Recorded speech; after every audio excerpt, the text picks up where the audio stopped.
गुरु भगवान के शुक्राने हैं। हमारे साथ गाइड नहीं है, मेंटोर नहीं है, तो फिर हम तो झूला खाते ही रहेंगे।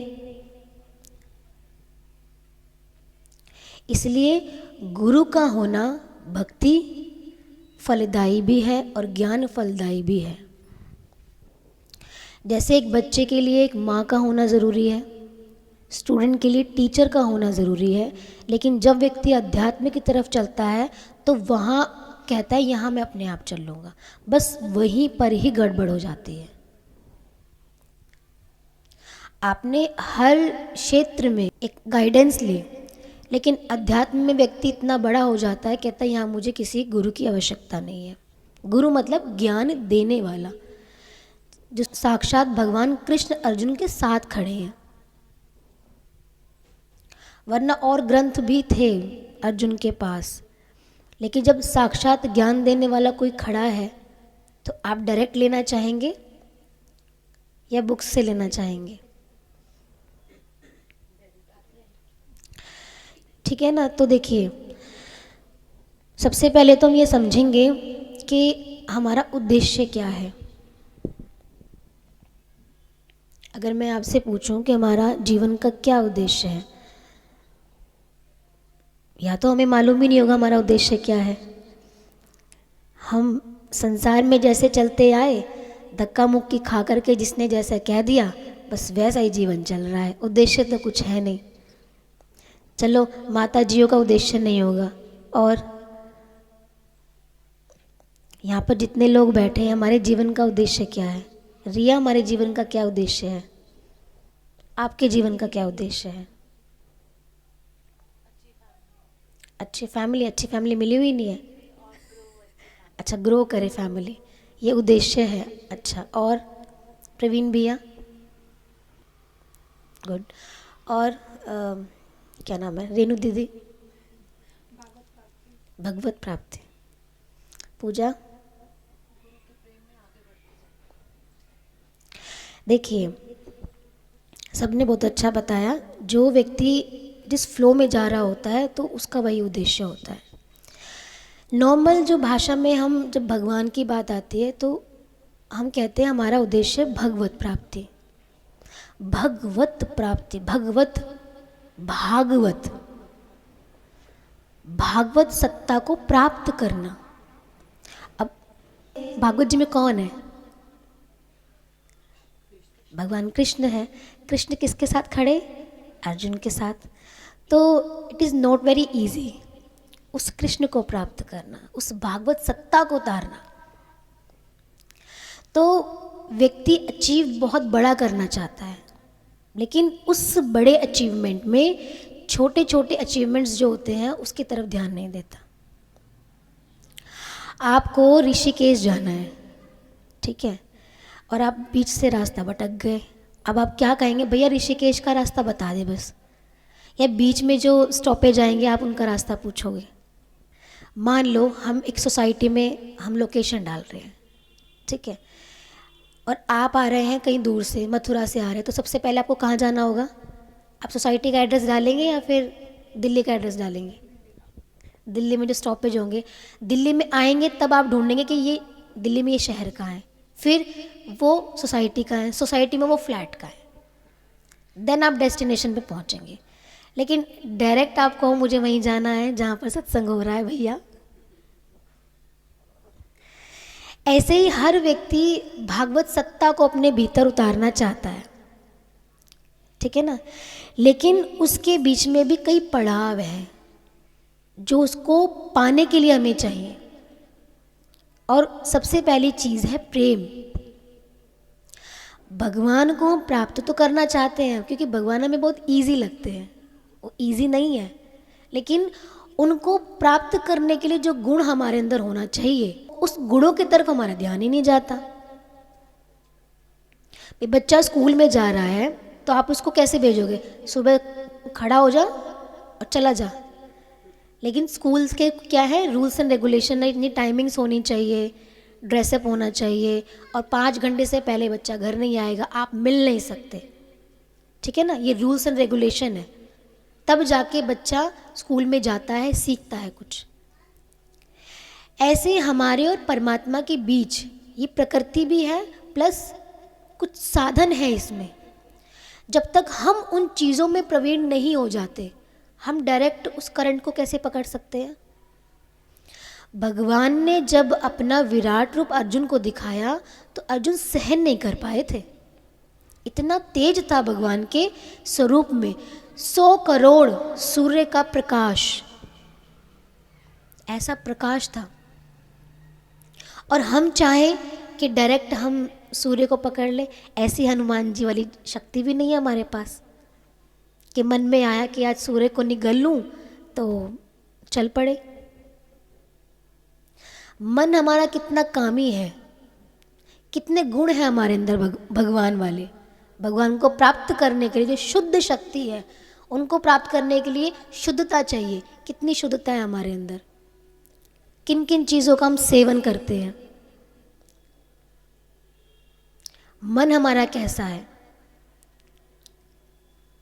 गति हमारी कैसी है, हमारे चरण भगवान की तरफ जाते हैं या एक्सक्यूजेस की तरफ, मोह में ग्रस्त है, विषयों में ग्रस्त है।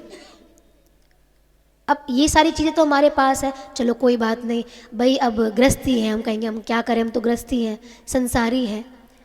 लेकिन उन सब के बीच में रहते हुए भी हम एक चीज़ कर सकते हैं। द्रौपदी ग्रस्त थी, लेकिन फिर भी भगवान द्रौपदी के साथ थे। तो द्रौपदी का भगवान से क्या था? रिश्ता, प्रेम का रिश्ता, प्रेम था। प्रेम हम सब जगहों पर रहकर कर सकते हैं। ये तो हमारे ऊपर डिपेंड करता है कि हमारी भावुकता कितनी है।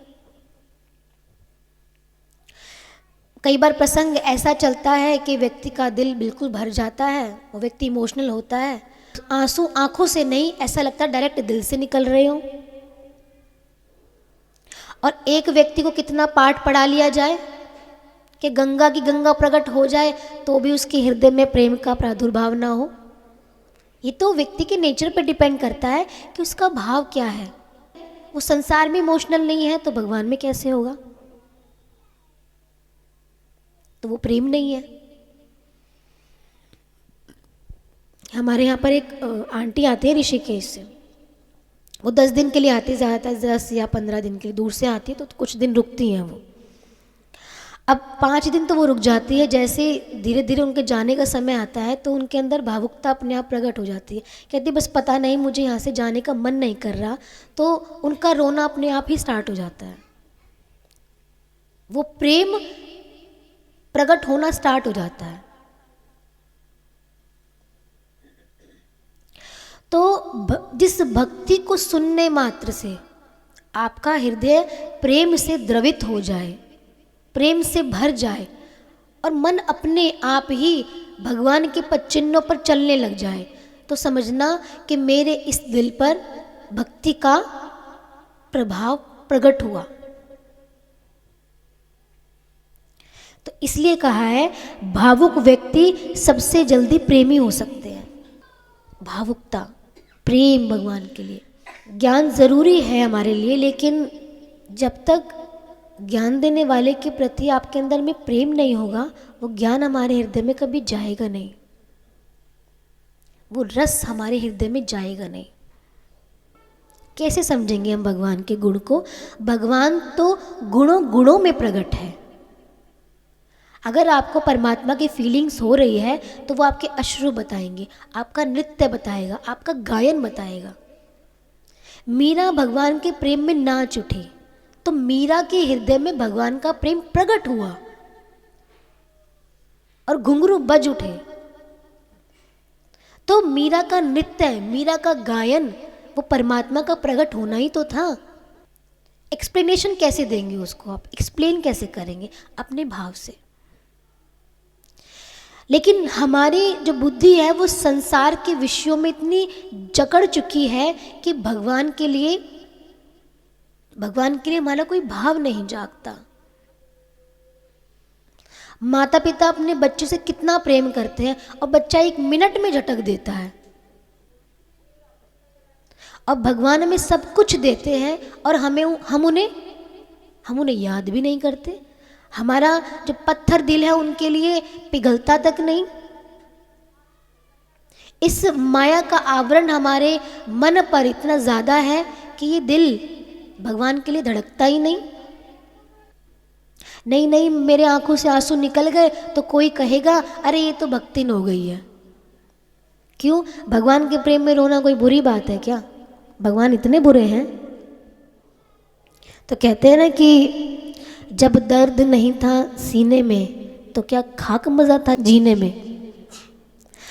भक्तों के जीवन में आए जो दुख और दर्द होते हैं वो उनकी भक्ति को बढ़ाते हैं। और जिसका प्रेम होता है ना वो असुविधा को कभी नहीं देखता। प्रेमी की पहचान है, प्रेमी होगा वो असुविधा होगी ना तो उसमें भी सुविधा करके रह लेगा, एडजस्ट कर लेगा, क्योंकि उसके लिए प्रेम इंपॉर्टेंट है। और जो अप्रेमी होगा ना वो सुविधा में भी असुविधा प्रकट करेगा। अरे यहाँ तो ऐसा है, ये तो वैसा है, ये तो वैसा है, कंप्लेनिंग नेचर। और प्रेमी सहज, सहज समाधि भले रे साधो, सहज समाधि भले रे। तो व्यक्ति ध्यान की बात करता है, समाधि की बात करता है। अरे इन विषयों से पार जाना आसान है, एक प्रेम ही पार लेके जा सकता है।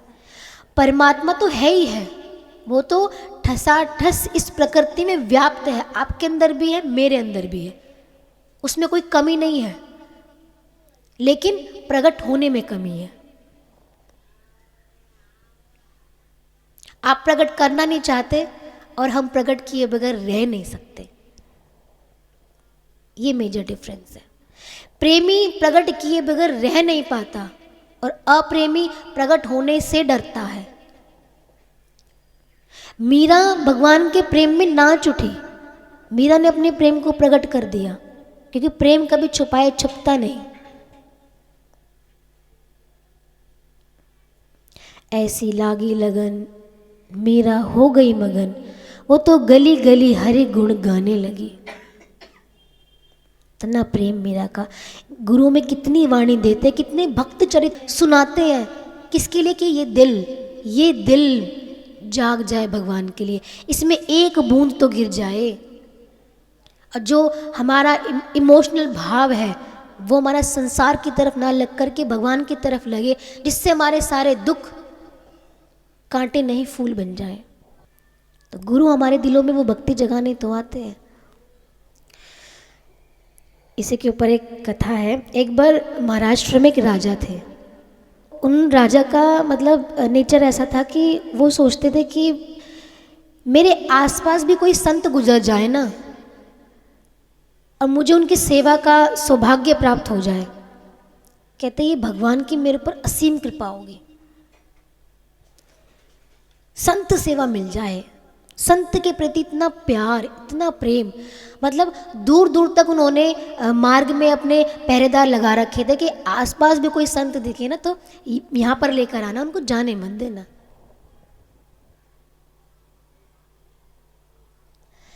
तो एक बार एक संतों की टोली चली आ रही थी अयोध्या से। वो पंढरपुर जा रहे थे भगवान के दर्शन करने के लिए। अब राजा को पता चल गया। राजा ने उनको बुलवा लिया, उनके चरण प्रक्षालन करे, उनको बिठाया, भोजन प्रसाद कराया, उनकी खूब सेवा करी। स्वयं राजा ने करी। क्यों? मैंने बताया ना, प्रेम है वो प्रकट है, वो कुछ नहीं देखता बड़ा छोटा, मैं राजा हूँ, मैं कुछ हूँ, मैं ये हूँ ना। प्रेम है तो प्रकट है। मीरा रानी थी और रानी होकर वो भगवान के लिए नाचती थी। उसको नहीं पता होता था प्रेम में कि वो रानी है। उस समय तो भगवान की भक्ति है, भगवान की प्यारी है। अपने प्रेम को प्रकट होने में वो किसी से नहीं डरती थी। यही प्रेमी की पहचान होती है, डर का अभाव, डर का अभाव। तो संत कहते कि चलो हमारा भोजन प्रसाद हो गया, आपने अच्छे से हमारी सारी व्यवस्था करी, बहुत सुविधा हुई हमें, तो चलो हम चलते हैं। अब जैसे ही राजा को ये लगे कि भाई ये जाने का नाम ले रहे हैं, राजा का दिल जो है ना वो एकदम विवल गया। और राजा ने कहा कि महाराज अभी जाके क्या करेंगे, अभी 15 दिन बाद ना रामनवमी है, राम जन्मोत्सव मनाकर फिर चले जाइएगा। तो संतों ने सोचा कि ठीक है, यहाँ पर सुविधा भी बहुत अच्छी है, और साथ में जो पास वाले लोग थे जो संत के साथ थे, कह रहे सुविधा ही इतनी अच्छी है तो रह जाओ, क्या दिक्कत है। ठीक है, 15 दिन निकल गए, राजा ने खूब उनकी सेवा पानी करी, खूब आदर सत्कार किया, और राजा इतना खुश, इतना प्रेम राजा के भीतर, जैसे मुझे पता नहीं क्या मिल गया। प्रेम को सींचने वाला कोई मिल जाए ना तो प्रेम की कली ग्रो करने लग जाती है। देखिए, गुरु के पास हर तरीके का व्यक्ति बैठता है, किसी की उम्मीद पूरी होती है, झट से पूरी हो जाती है, किसी की पूरी नहीं होती। कारण क्या है? प्रेम। आपका कम्युनिकेशन कितना है, आपकी श्रद्धा कितनी है, आपका भाव कितना है।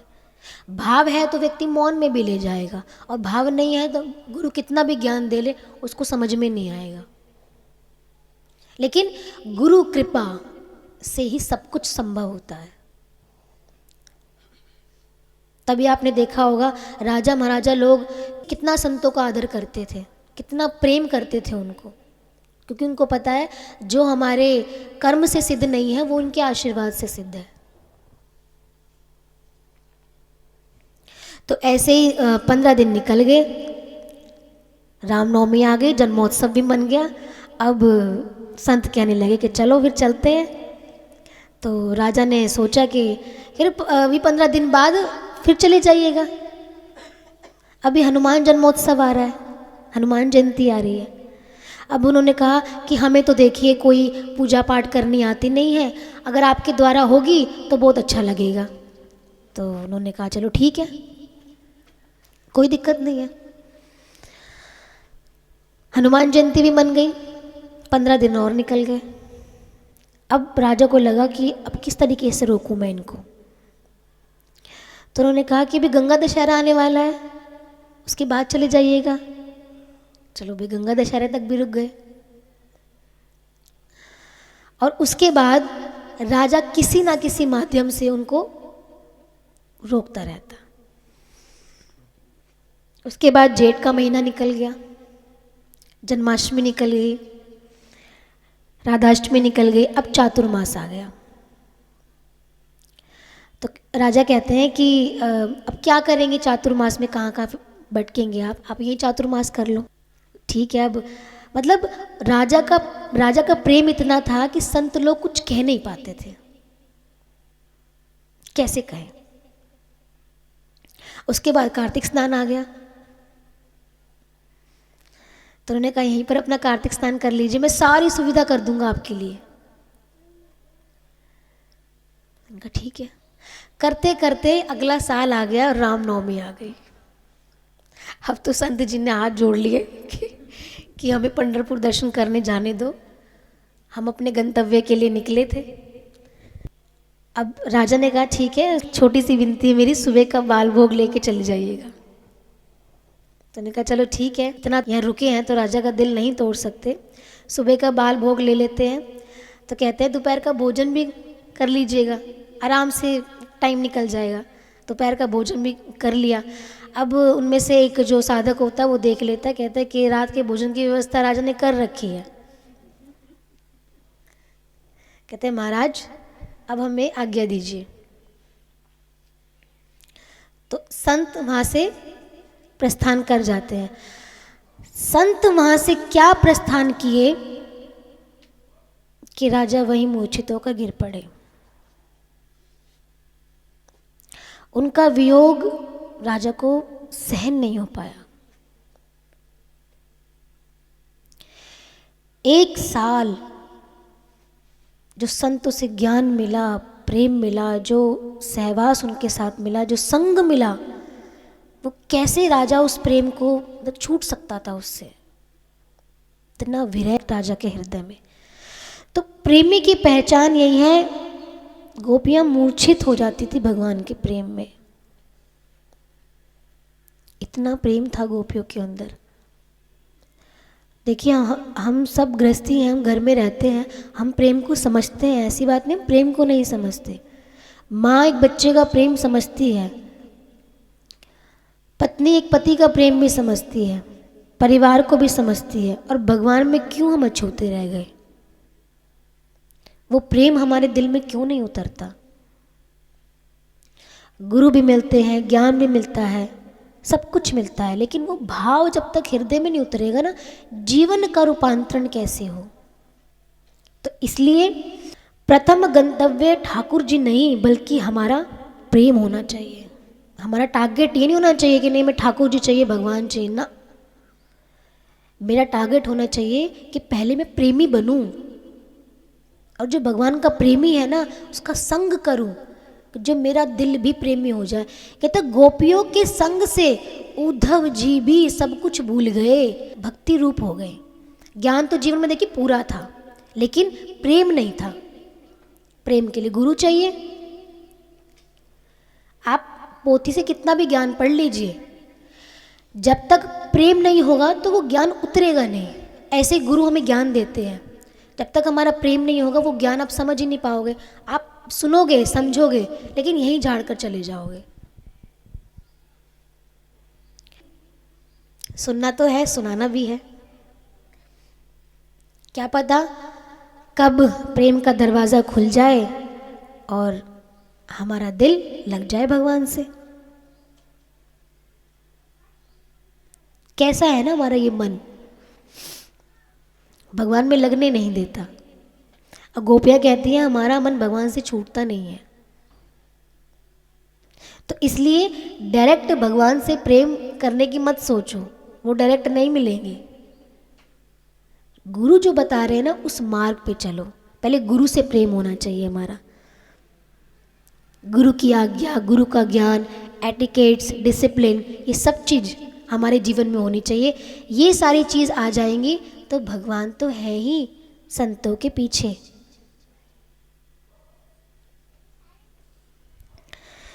किसी को पाने के लिए आप मत तड़पो, स्वयं को ऐसा बनाओ कि सामने वाला आपको पाने के लिए तड़पे। हम क्यों किसी को पाने के लिए तड़पे भाई? अपने गुण अंदर में ऐसे लेकर आओ कि भगवान खुद हमसे मिलने के लिए तड़पे। अरे वो शिवम में वो भक्त रहता है, वो तो हमें दूर से पहचान लेंगे, हमारे हृदय से तो देख रहे हैं। तो इतना प्रेम हमारे अंदर में होना चाहिए, वो गुण हमारे अंदर में होना चाहिए कि भगवान स्वयं चले आए। शबरी का इतना प्रेम था, इतनी तपस्या थी कि राम जी रास्ता पूछते हुए चले आए। शबरी राम को ढूंढने नहीं गई, राम शबरी को ढूंढते हुए आ गए। क्योंकि शबरी की लगन, शबरी की आस्था, प्लस उसके एक टक, सिर्फ एक नज़र भगवान की तरफ होती थी, कब राम आएंगे। और यहाँ तो कहते हैं ना, भगवान ढोल भी बजवा दे हमारे, लेकिन हमारे दिमाग पर कोई असर ही नहीं होता। कारण क्या है? प्रेम का ना होना। अगर असर नहीं हो रहा तो कारण है हमारा गुरु से प्रेम नहीं है। किसी की बात लगती कब नहीं है? जब आपका उससे प्रेम नहीं है। अब बच्चा माता पिता की बात नहीं मानता, क्योंकि शुरू से ही उसको माता पिता से प्रेम थोड़ा ना होता है। प्रेम होता है, प्रेम नहीं होता। माता पिता को बच्चे से प्रेम होता है, वो तो अपनी सारी बात मनवा लेता है, माता पिता अपनी एक बात नहीं मनवा सकते। ऐसे ही भागवत सत्ता को उतारने के लिए तो पहले प्रेम चाहिए, तब फिर ज्ञान चाहिए। ज्ञान को सुनने के लिए भी प्रेम चाहिए। देखिए अब यहाँ पे ज्ञान चल रहा है, क्योंकि मुझे लगता है प्रेम नहीं है तो अब ज्ञान को कैसे समझोगे? डायरेक्ट वहाँ कैसे जाना? तो ऐसे ही पड़ेगा। दुनिया चले ना श्री राम के बिना, और राम जी चले ना हनुमान के बिना। राम जी हनुमान के बिना नहीं चलते। ऐसे ही भक्तों से चलते हैं भगवान, और हम डायरेक्ट भगवान को पाना चाहते हैं। How can it be possible? संभव नहीं हो सकता। तो इसलिए केंद्र बिंदु ठाकुर को मत रखो, बल्कि ठाकुर को जो पसंद है ना, वो गुण मेरे अंदर आ जाए, ताकि ठाकुर जी को मैं प्रिय लगूं। अब भगवान के सामने इतने सारे लोग होते हैं, आपने देखा होगा ना मंदिर में जब भगवान के पट खुलते हैं तो भीड़ खड़ी होती है, लेकिन भगवान की नज़रें उतने भक्त को पहचान लेती हैं इतनी भीड़ में भी। और आप तो क्या कहेंगे, दिख गया, मैं दिख गया, दिख गया, दूर से दिख गया, दूर से दिख गया। भगवान कहेगा मैं तो तेरे अंदर से तुझे पहचान लूंगा, लेकिन तू अपने अंदर में प्रेम तो लेकर आ। तो कई लोगों का मन अपने कर्म के संसर्ग से भी उचट जाता है, उनको अपना जीवन भी अच्छा नहीं लगता। कारण क्या है? ये कारण भी प्रेम की कमी है। संसार में हम किसी भी दुविधा में हो, परेशान हो, मन नहीं लग रहा, दिक्कत है, भगवान में ये कहते हैं ना, चलने ही वाले थे बस निकल नहीं पाते, प्लान करा ही था कल सत्संग में जाने का, लेकिन फिर कुछ काम आ गया। प्रेम की कमी होने के कारण ये डिस्ट्रैक्शंस हमारे जीवन में आती है। और संसार में भी अगर व्यक्ति का जो मन है उचटता है चीज़ों से, लोगों से, परेशानियों से, तो भी कारण यही है कि हमारे हृदय में प्रेम नहीं है। और ज़रूरी नहीं भगवान का, आपको संसार का भी प्रेम नहीं मिला। संसार में तो खैर प्रेम पूर्ण है ही नहीं, संसार में प्रेम पूर्ण होता तो भगवान को कौन याद करता, वहाँ तो भगवान ने अधूरा रखा ही है।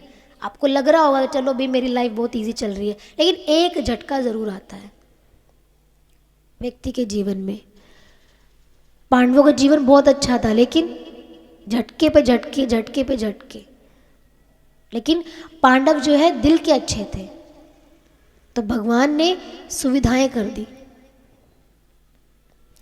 हमारा दिल ही संसार में लगा हुआ है तो सुविधा नहीं मिल पाती हमें।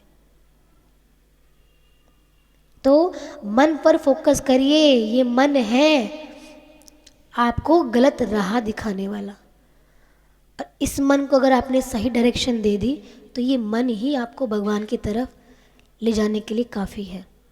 सिंगल मन हमारा, कोई पर्सन नहीं, कोई घर वाला नहीं, कोई रिलेशन, रिश्तेदार, नातेदार ना, हमारा मन। तो प्रेमी नेचर कैसा होता है? सब चीज़ों को एडजस्ट करने वाला। देखिए एक बात आपको बता दूं, संसार में सारी चीज़ें हमारे अकॉर्डिंग कभी नहीं होती हैं, किसी के जीवन में नहीं होती। अगर भगवान भी अवतार लेकर आए हैं ना धरती पर, तो उनको भी प्रकृति के नियम के अनुसार रहना पड़ता है। राम जी हुए, कृष्ण भगवान हुए, राम जी के जीवन में कितनी सारी प्रॉब्लम्स आई, उन्होंने उन सबका सम्मान करते हुए अपने धर्म को आगे बढ़ाया, प्रेम को आगे बढ़ाया, मर्यादा को आगे बढ़ाया। कृष्ण भगवान है, उनके जीवन में कितने डिस्ट्रैक्शंस आए, लेकिन उन्होंने भी ज्ञान दिया, प्रेम दिया, अपने जो करने वाले काम थे वो करते चले गए। व्यक्ति की ये सोच होती है कि जीवन में सारी चीज़ें मेरे अनुसार हो, वो कभी नहीं हो सकती। आपको चीज़ों के अनुसार अपने आप को एडजस्ट करना पड़ेगा, ना कि चीज़ें आपके साथ एडजस्ट होंगी। संसार में भगवान के लाइन के लिए देखिए दो योग बनते हैं। एक दैवी योग होता है। दैवी योग क्या होता है कि बच्चा दैव योग लेकर आया है, जैसे मीराबाई थी, प्रहलाद जी थे, ये दैव योग लेकर आए थे कि बचपन से ही उनको भक्ति के संस्कार मिले और भक्ति की राह पर ही निकल पड़े। दिक्कतें आई, परेशानियां आई, वो भगवान ने उनका बचाव रखा, लेकिन उनको इन चीज़ों से कोई फ़र्क नहीं पड़ता। प्रेमी को डिस्ट्रैक्शन से कोई फ़र्क नहीं पड़ता, क्योंकि प्रेमी का मन भगवान के प्रेम में है। अगर डिस्ट्रैक्शन से आपको फ़र्क पड़ रहा है तो अभी मेरा मन जो है भगवान के प्रेम में पूरा लायक नहीं है। दूसरा, मैं संसार में हूँ, मुझे लग रहा है ये रास्ता मेरे लिए अच्छा है, सत्संग अच्छा है, ज्ञान अच्छा है, मैं इस रास्ते पर बढ़ना चाहता हूँ, तो चीज़ें आपको अपने अकॉर्डिंग करनी पड़ेंगी। आपको अपने आप को देना पड़ेगा संसार में, तो आप इस रास्ते पर चल सकते हो। गाइडेंस हमें मिल सकती है, गुरु हमें मिल सकते हैं, लेकिन आपको अपना रास्ता जो है खुद निकालना पड़ेगा। आपने देखा होगा वृंदावन में जो छोटे छोटे बच्चे होते हैं उनको स्टार्टिंग से ही भगवत शिक्षा, शास्त्रीय संगीत, शास्त्रीय शिक्षा सब चीज़ मिलनी स्टार्ट हो जाती है, तो उनको ग्रंथ, उनको सारे श्लोक वो बचपन से ही याद होते हैं। वो उनके लिए ऐसे होते जैसे उनके लिए अपनी मातृभाषा। क्यों? क्योंकि वो उसी रंग में रंगे हैं, उसी भक्ति के रंग में रंगे हुए हैं। अब हम जैसे दिल्ली वालों में तो बचपन में तो ये संस्कार आना बहुत ही मुश्किल है, जवान में बुढ़ापे में आ जाए तो बहुत बड़ी बात है। ये मन है ना, ये मन का जो पर्दा है, ये भगवान की बात को अंदर ठहरने नहीं देता। दिल्ली में रहते हैं, दिल वाले हैं, और बताओ दिल ही हमारा प्रदूषित है तो कैसे चलेगा। भगवान ने इतनी अच्छी नगरी में रखा है हमें, दिल्ली वाली नगरी में, दिल वालों की नगरी में। तो दिल वाले कैसे होते हैं? प्रेमी होते हैं। कोई आपको कुछ भी कहे, कितना भी बुरा कहे, आपके माइंड, आपके अंदर में रिएक्शन नहीं आना चाहिए। वो आपके प्रेम का प्रमाण कि मेरा जो प्रेम है वो प्रेम ही रहेगा, उसमें कोई भी प्रदूषण नहीं आ सकता, नो पोल्यूशन। वो है प्रेम। मीरा का प्रेम भगवान से ऐसा था, कितनी भी दिक्कतें उसके सामने आई लेकिन मीरा के प्रेम में कमी नहीं हुई। मीरा का प्रेम तो और उजागर हुआ, क्योंकि भगवान मीरा के माध्यम से भक्ति कराना चाहते थे, लोगों के हृदय में भक्ति जगाना चाहते थे। मीरा तो केवल सूत्रधार थी।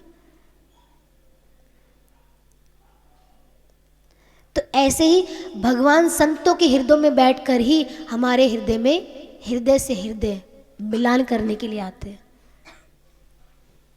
लेकिन उस चीज़ को समझना ये हमारे लिए इम्पोर्टेंट है, हम कितना समझ पाते हैं उसको। नारद जी हैं, वो दासी पुत्र थे, आपको पता है, दासी पुत्र थे, और संतों की जूटन से उनका सारा जो है तामसिक गुण खत्म हो गया था। मतलब संत सेवा इतनी फलदायी है। पूर्व जन्म में वो वेदवादी ब्राह्मणों के दासी के पुत्र थे, लेकिन उससे पहले वो एक गंधर्व थे, उपवरहण नाम था उनका। दासी के पुत्र कैसे बन गए? ऐसे तो नहीं बन गए, भाई नारद जी हैं तो पूर्व जन्म की भक्ति रही होगी, लेकिन दासी पुत्र कैसे बने? जब व्यक्ति कहते हैं ना, माया जब ज़्यादा होती है लेकिन उसके ऊपर जब कंट्रोल नहीं होता ना, तो कब व्यक्ति अहंकार में आ जाता कुछ कह नहीं सकते। साधक के जीवन में कब अहंकार आ जाए कुछ कह नहीं सकते, इसलिए गुरु का होना जरूरी है। व्यक्ति तो अपनी मनमानी भक्ति करता है, करता रहे, क्या फर्क पड़ता है, लेकिन भक्ति के साथ जब गुरु का डंडा सिर पर होता है तो गुरु उसके अंदर के अहंकार को जगने नहीं देता। उसके सारे ये जो रजोगुण है, ये तमोगुण है, सब खत्म हो जाते हैं, तीनों गुणों से पार रहता है वो। तो ये जो उपवरण थे, ये इतने सुंदर थे, इतने सुंदर थे कि लोग उनसे बात करने के लिए तरसते थे, इतने सुंदर थे ये। तो चित्ररथ एक गंधर्व थे, उन्होंने 50 दिव्य कन्याएं अपनी दी थी उनको विवाह के लिए। 50 दिव्य कन्याएं, आप समझ सकते हैं कितने सुंदर रहे होंगे ये। तो एक बार ब्रह्मा जी ने अपनी सभा में बुलाया भगवान का यश गाने के लिए। अभी चले गए।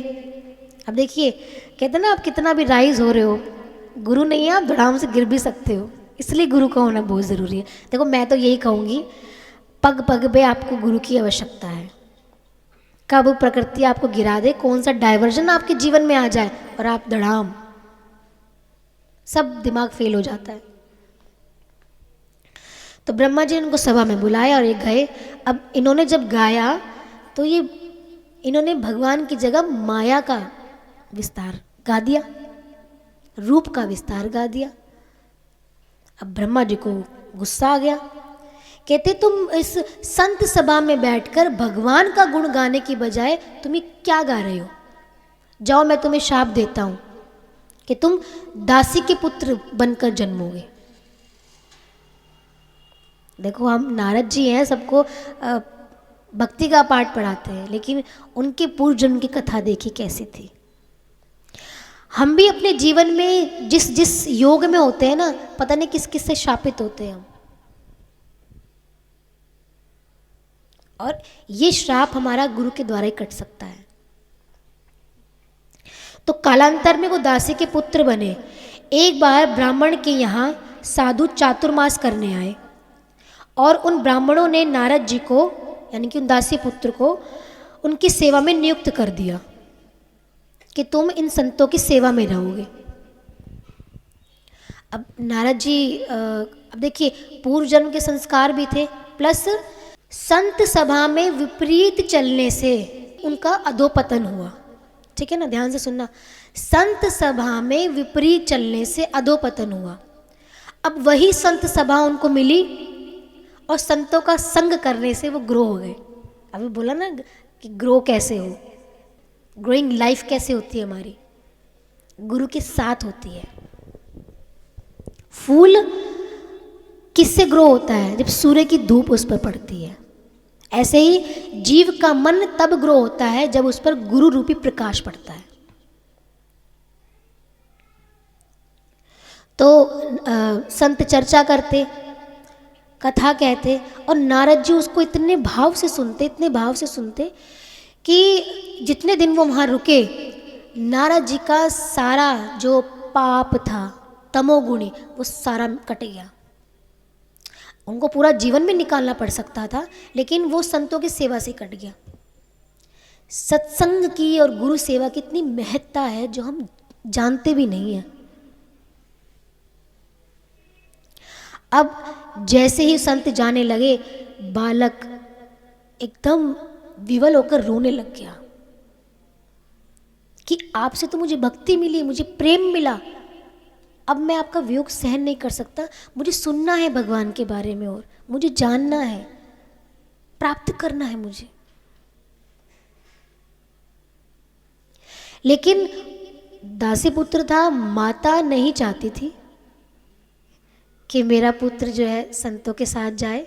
तो संत ने कहा हम तुम्हें अपने साथ तो नहीं ले जा सकते, संत शरण में जाने के लिए माता की आज्ञा है ना। तो संतों ने क्या कहा कि हम तुम्हें एक मंत्र देकर जाते हैं, इस मंत्र का जाप करना। तो नारायण का मंत्र उनको मिला। बस दिन रात वो भक्ति में लगे रहते, मंत्र करते रहते, इतना प्रेम से, इतने भाव से, सुधि बुद्धि सब भूल चुके थे। और जितना उन्होंने भक्ति करी, उनका जो सारा पूर्व जन्म का जो पाप था वो सब कट गया। अब अंतःकरण शुद्ध हो चुका था। शुद्ध अंतःकरण में परमात्मा वास करते हैं। शुद्ध अंतःकरण में गुरु का ज्ञान हमें शुद्ध करता है, और जिस दिन ये शुद्ध हो गया, भागवत सत्ता अपने आप उतरेगी। इसलिए किसी का कोई टाइमिंग्स नहीं है, भगवान की लाइन में किसी कोई टाइमिंग नहीं है। वो डिपेंड करता है आपके ऊपर कि आपकी भक्ति कितनी, आपकी श्रद्धा कितनी, आपका भाव कितना है, कितना भगवान के लिए रोते हो, कितना भाव जगा हुआ है गुरु के प्रति, कितनी सेवा का भाव है। हम तो कहेंगे ये कर रहा है तो मैं करूँ, ये नहीं कर रहा तो मैं करूँ, वो रो नहीं रहा है तो मैं भी ना रो। अरे भैया, वो उसकी गति क्या चल रही है, तुम्हारी गति क्या चल रही है? तुम्हारा मन तुम्हारा ही है ना, तो तुम अपना प्रेम बढ़ाओ भगवान से, पड़ोसी को क्या देखना है।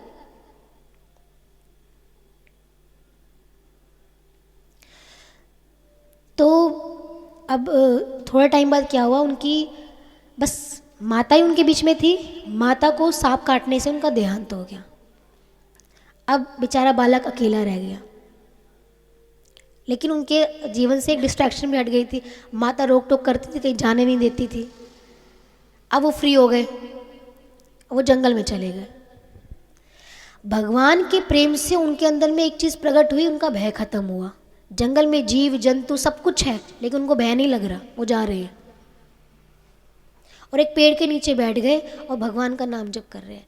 करते करते करते करते एकदम हृदय में प्रकाश हुआ और उनको भगवान के दर्शन हो गए, प्रकट हो गए भगवान भीतर। और नारद जी अपनी सारी सुध-बुध भूल करके बस उस प्रकाश में, उस भगवान के प्रेम में डूब गए उसमें। अब जैसे ही थोड़ा सा उनको लगा, तो उन्होंने दोबारा सोचा कि भाई मैं ध्यान लगाऊं, दोबारा उस कनेक्शन को जोड़ूं, लेकिन दोबारा वो क्रिया हुई नहीं। एक बार तो हो गया, अब दोबारा ऐसा भाव।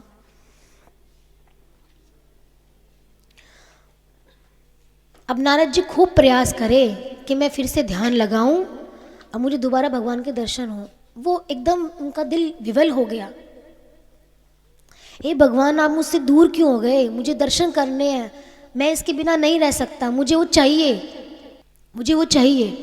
तो इतने में ही जब लगा कि जो नारद जी हैं वो कहते ना कि सुध बुद्धि भूल गए, अब तो बस पागल से हो गए कि कैसे मिलेगा मुझे दोबारा वो दर्शन। इतने में आकाशवाणी होती है और कहते हैं कि अब तुम्हें वो दोबारा दर्शन नहीं होगा नारद, लेकिन भगवान ने तुम्हें तुम्हारे अंतःकरण में जो दर्शन दिए हैं, अब तुम इसी भाव में रहकर अपना जो बाकी का जीवन है उसको व्यतीत करना, क्योंकि उसके कर्म जो शेष थे, अब कर्म खत्म तो होंगे लेकिन वो भगवान की याद में होंगे। तुम्हारा कुछ समय शेष है, जब वो समय तुम्हारा पूरा हो जाएगा तब तुम भगवान के पार्षद के रूप में भगवान के पास चले जाओगे। देखिए उनको आगे की सीट भी दे दी, ज्वाइनिंग भी हो गई भगवान के द्वार पर। तो थोड़े टाइम बाद ही नारद जी ने अपना देह त्याग किया और वो डायरेक्ट भगवान के पार्षद बने। देखिए नारद जी को भगवान ने अपनी वीणा दी थी और कहा था कि तुम जब भी मुझे याद करोगे मैं वहाँ प्रकट हो जाऊँगा। अब ये सारी चीज़ उनको मिली कैसे? नहीं, बच्चे ने डायरेक्ट सोच लिया मुझे भगवान के पास जाना है और हो गई सारी चीज़ें। संत मिले, सेवा हुई, फिर ज्ञान मिला, भक्ति हुई, हृदय में भक्ति जागी, नाम जप किया, भक्ति को बढ़ाया, करते करते अंतःकरण शुद्ध हुआ, पूर्व जन्म के पाप कटे, तब जाकर मन ध्यानस्थ हुआ, उस ध्यान अवस्था में भगवान प्रकट हुए, तब जाकर आगे की यात्रा शुरू हुई। तो ये तो एक छोटा सा पार्ट है नारद भक्ति सूत्र का। तो गुरु भगवान के शुक्राने हैं। सारी चीज़ें देखिए हमें प्रेम की ओर इंगित करती है, चाहे वो नारी का पुरुष के साथ है, माँ का बच्चे के साथ है और एक भक्त का भगवान के साथ है। प्रेम मूल तत्व है, प्रेम को बढ़ाइए। गुरु से ये प्रश्न करें मेरा प्रेम कैसे बढ़े, मुझे ज्ञान समझ नहीं आता, मेरा भगवान में मन नहीं लगता। हमारे प्रश्न होता है, हम तो सोचते हैं हमारा मन तो लगा ही हुआ है। आप अपने मुख से बताइए कितने भगवान के लिए सच्चे हैं? क्या विषयों से मन हट गया? क्या हर कर्म को करते हो भगवान याद आते हैं? मुंह से क्या निकलती है? जीवा पे कितना भगवान का नाम आता है? नहीं आता ना। तो लाना है हमें। तो भगवान से हम प्रे करेंगे कि नहीं भगवान मेरा दिल भी ऐसा बने, मेरा भाव भी ऐसा जगे कि मुझे गुरु भी मिले, मैं गुरु के सानिध्य में बैठ के ऐसा ही भक्ति भाव बना पाऊँ और भगवान के दर्शन कर पाऊँ। गुरु भगवान के शुक्राने हैं।